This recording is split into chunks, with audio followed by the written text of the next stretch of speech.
G'day, it's Pete here and I'm back for Hand of the Week.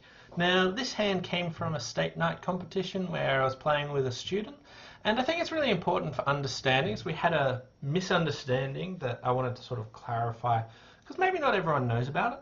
And then also the defense had an understanding and not everyone knows about the understanding or agreements that they had.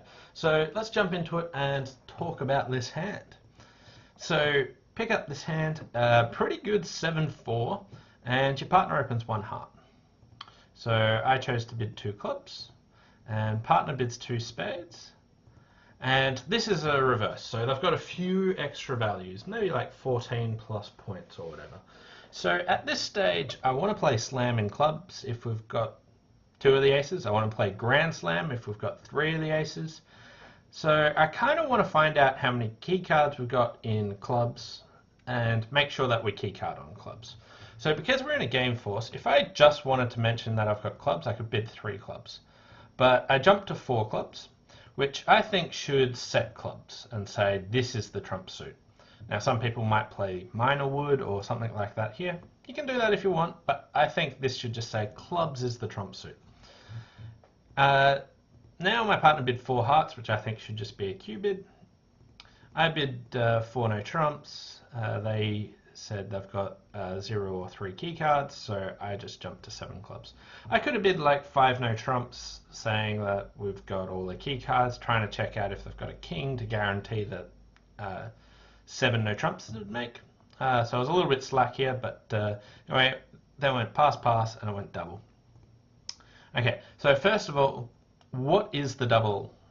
This should be a Lightner double, saying asking for an unusual lead, which would usually be dummy's first bid suit. So we got the Jack of Hearts lead here.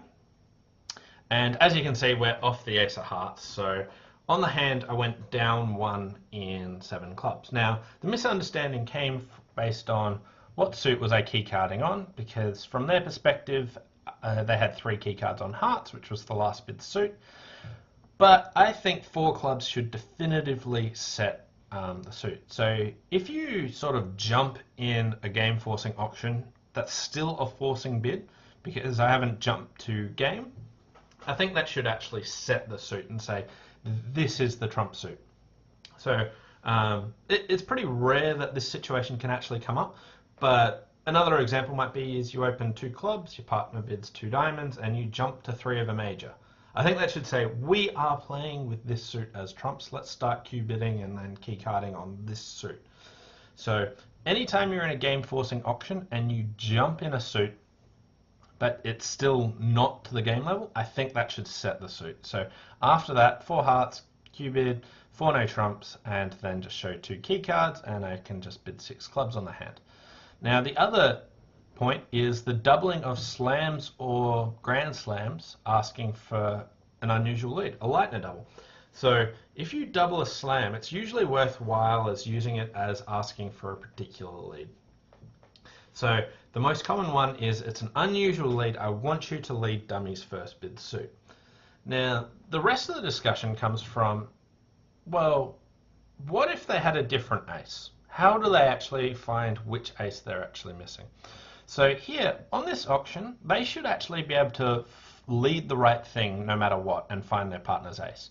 Because I've jumped to Grand Slam, they're fairly sure that I'll have my 13 tricks unless they're getting a ruff or unless they're getting an ace, because we've miscounted our key cards. And you want to be able to find that right suit. So here, 5 diamonds. If East had the ace of diamonds, they could have doubled that for the lead. So they won't have the ace of diamonds at this stage. So then, when I jump to 7 clubs, the real choices are the ace of clubs isn't going anywhere, so you don't need to find that. But if they either have the heart ace or the spade ace is basically their main hope of trying to beat this. So if there wasn't a double, then the West players should be leading a spade on this no double of 5 diamonds and no double of 7 clubs.